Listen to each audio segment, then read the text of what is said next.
ये इतना मिसलीड करते हैं जनता को।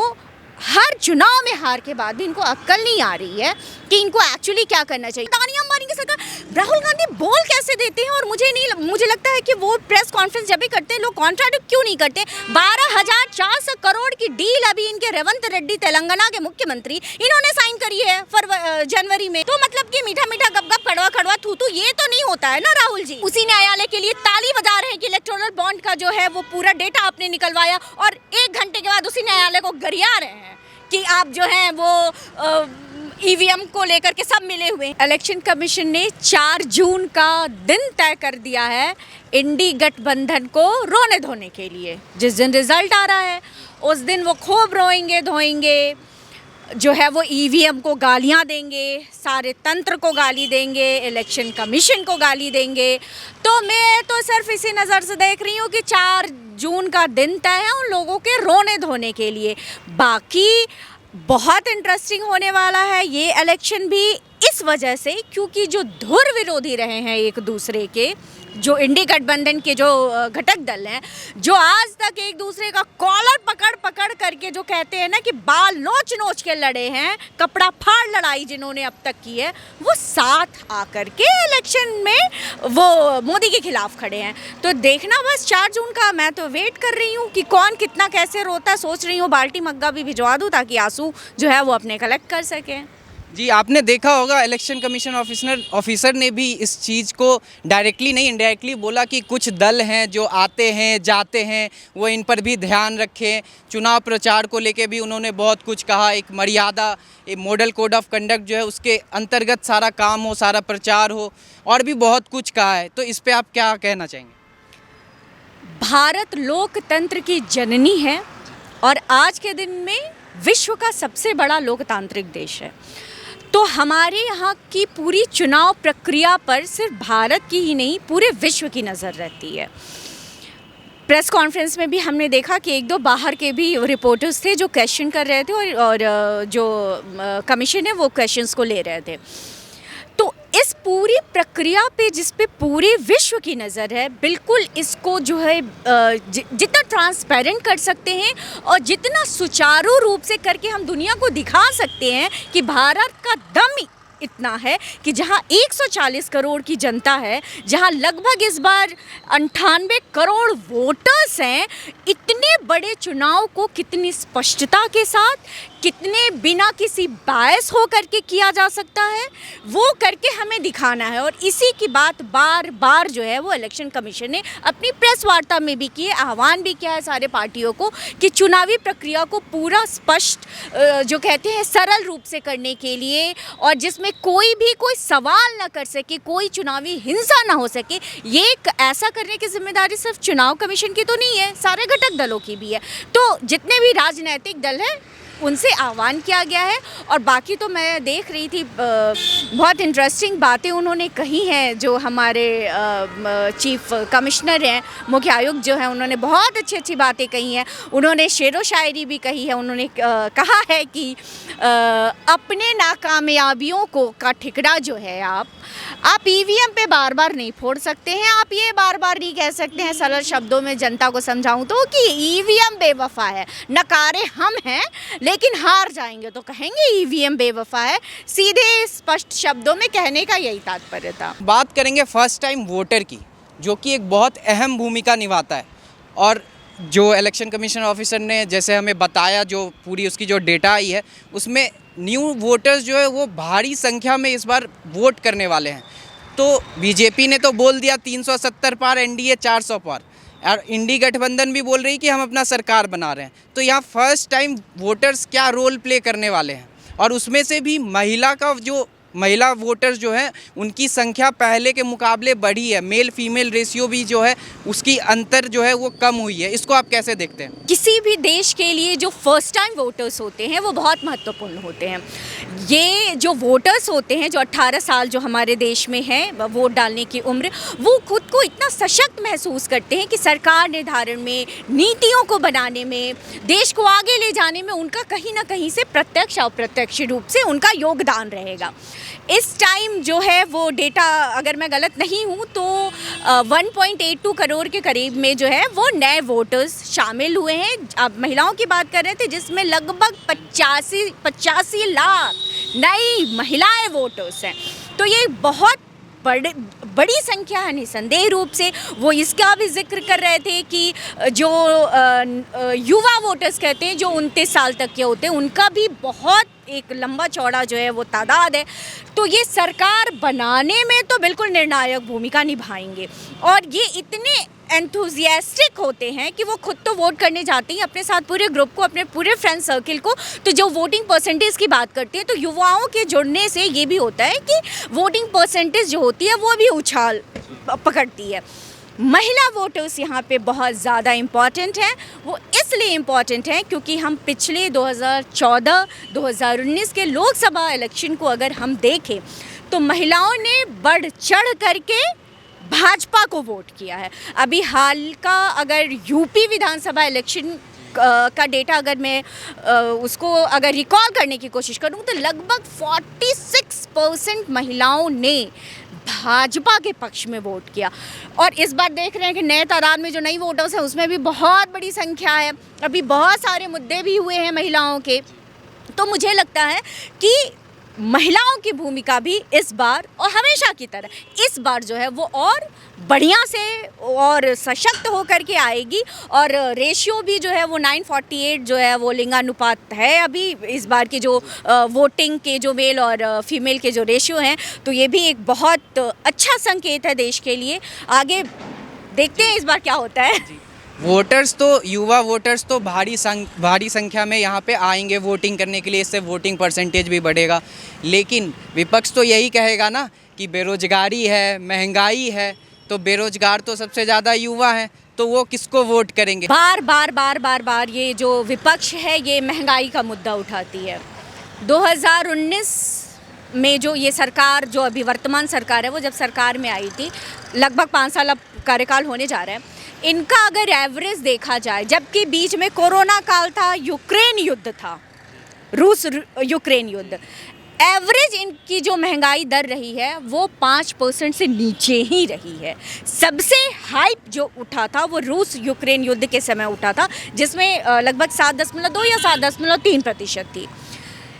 जो ये सरकार गई थी 2014 में, यूपीए था उस समय, आज ये इंडी गठबंधन है, उस समय तो यूपीए हुआ करता था, मनमोहन सरकार जो थी, 8.83 के करीब में जो महंगाई दर थी उस पे देश को छोड़ करके गए थे। इनका फ्लक्चुएशन जो पिछले लास्ट टेन्योर का यूपीए का रहा है वो 10-12 तक गया है। ये क्या बात करते हैं।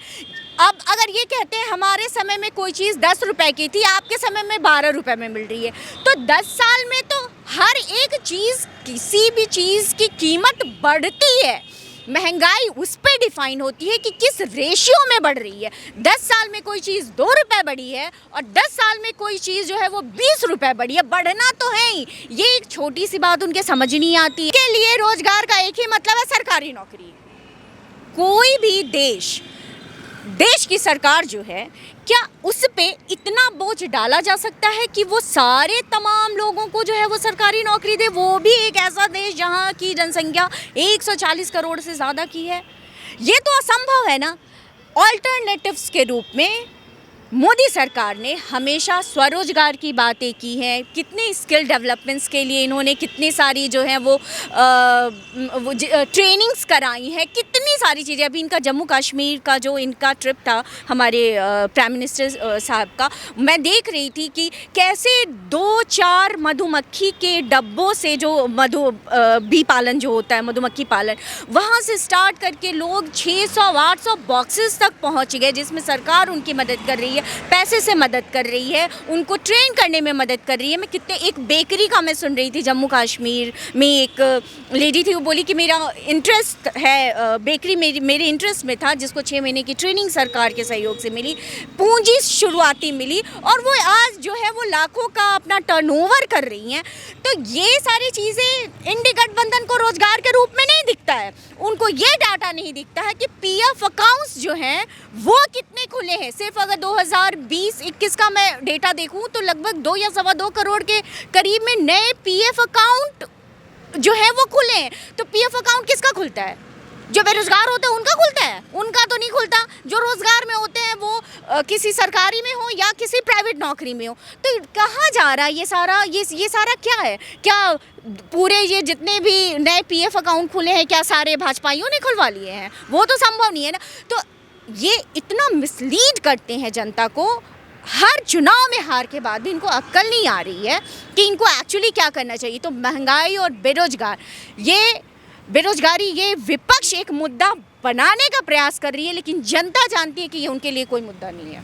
जी अभी विपक्ष के एक दल हैं आम आदमी पार्टी के प्रमुख अरविंद केजरीवाल, आखिरकार वो समन में आज पेश हुए, लेकिन उन्होंने बोला कि हम गलत नहीं थे, हम इसलिए वापस आ गए, नहीं तो हम जेल में ही रह जाते। तो इस पे जो वो आरोप लगा रही है आम आदमी पार्टी कि मोदी जी जो हैं वो चाहते हैं कि चुनाव से पहले विपक्ष को ध्वस्त कर दे, ईडी सीबीआई को लगा के, और फिर चुनाव को एक तरफा ले जाएं, देश में तानाशाह ला दे। इस पे क्या कहेंगे आप? चोर के दाढ़ी में तिनका। 8 समन के बाद जो केजरीवाल जी हैं वो पेश नहीं हुए, और अब तो वो जमानती हैं भाई। उन्होंने तो अग्रिम जमानत के लिए कोर्ट में अपील करी, कोर्ट ने मंजूर किया। तो उनको तो हम राहुल गांधी की तरह कह सकते हैं कि वो जमानत पे अभी बाहर चल रहे हैं।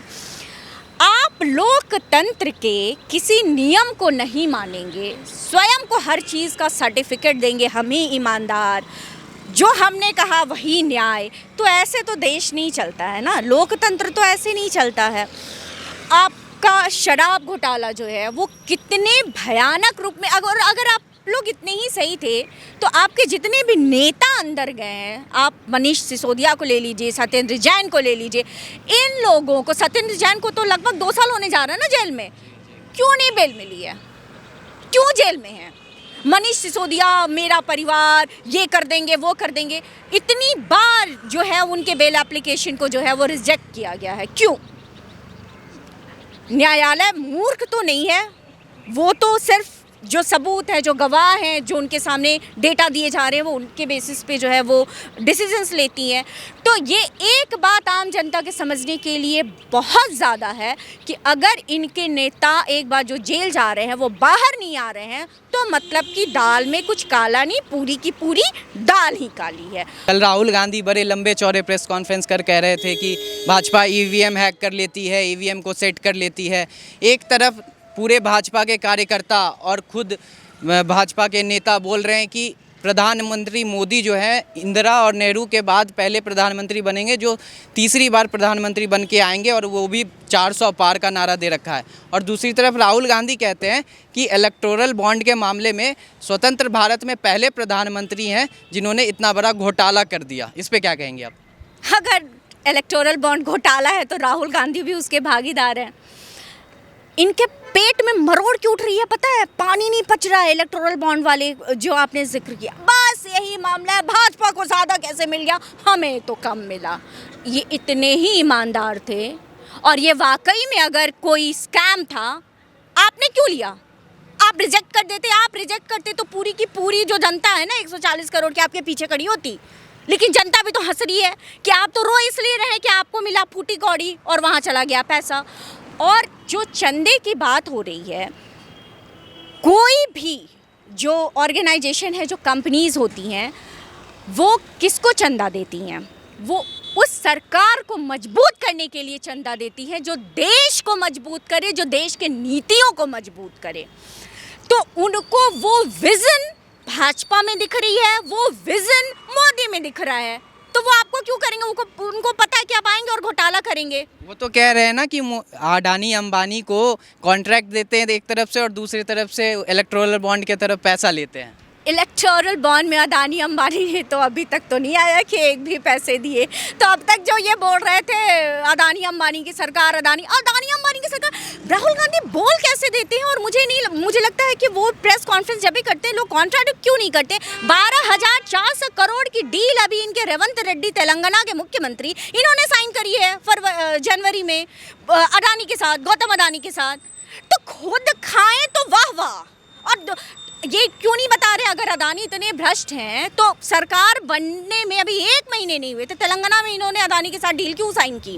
राजस्थान में जब इनकी सरकार थी, गहलोत की सरकार थी, तो लगभग 75,000 करोड़ की डील साइन हुई थी अदानी ग्रुप के साथ। अब ये अलग बात है कि वो फुलफिल होने से पहले इनकी सरकार जो है वो धड़ाम से गिर गई, तो वो धरातल पे नहीं है, बट बात तो इनकी चल ही रही थी और डील तो तेलंगाना में साइन भी करा दिए। तो मतलब कि मीठा मीठा गप गप कड़वा कड़वा थू थू, ये तो नहीं होता है ना राहुल जी। यही सारी इनकी जो अकड़ है और जिसको कहते हैं कि जो मिस इन्फॉर्मेशन खुद के पास भी है, पता नहीं इनको इनके स्क्रिप्ट्स कौन लिख करके देता है, जानकारी तो बिल्कुल भी नहीं होती है और जनता जो है वो समझ रही है कि क्या करना है। और ईवीएम की बात जो आपने कही, मैं कहना चाहूँगी सर्वोच्च न्यायालय ने सारे पिटीशन, हर एक याचिका को खारिज किया ना। ईवीएम पे जो चर्चा के लिए ये कह रहे थे कि ईवीएम से नहीं होना चाहिए, खारिज किया। न्यायालय से आप ऊपर हो गए, उसी न्यायालय के लिए ताली बजा रहे हैं कि इलेक्टोरल बॉन्ड का जो है वो पूरा डेटा आपने निकलवाया, और 1 घंटे के बाद उसी न्यायालय को गरिया रहे हैं कि आप जो हैं वो ईवीएम को लेकर के सब मिले हुए हैं जी। तो ये तो नहीं चलेगा ना। इलेक्शन कमीशन ने भी आज स्पष्टता के साथ कहा नहीं है। 2014 में हमारे देश में सबसे पहले ईवीएम से इलेक्शन हुआ था। 2014 में किसकी गवर्नमेंट थी? यूपीए थी ना। यूपीए को हरा के एनडीए में आए तो ही हैक कर लिया गया था कि आप 40 सीट पे आ गए थे। क्या बात करते हैं राहुल जी, थोड़ी सी अक्ल। इतनी तो आम जनता, मैं आम जनता हूँ, मुझ में इतनी अवेयरनेस है, मैं सिंपल कैलकुलेशंस कर सकती हूँ। तो आप तो इतने बड़े पार्टी के पता नहीं क्या हैं, पता नहीं क्या है, इसलिए बोल रही हूँ क्योंकि ना तो नेता विपक्ष हैं, ना ही अपने पार्टी के अध्यक्ष हैं। अमेठी से हारे हुए, वायनाड के अभी करंट के सिर्फ सांसद, और इसके पीछे पूरा जो है वो कांग्रेस ने अपना दल, धन, बल सब लगा रखा है। तो पता नहीं राहुल गांधी, बस मैं तो प्रार्थना कर सकती हूँ। आखिरी सवाल, बीजेपी 24 में कितनी सीट ला रही है? बीजेपी अगर पर्टिकुलरली बात की जाए तो मेरे हिसाब से वो 330 से 340 के बीच में रहेंगी, और एनडीए 400 अगर पार नहीं भी करते हैं तो वो 400 के आसपास बिल्कुल रहेंगे। जी, बहुत बहुत धन्यवाद।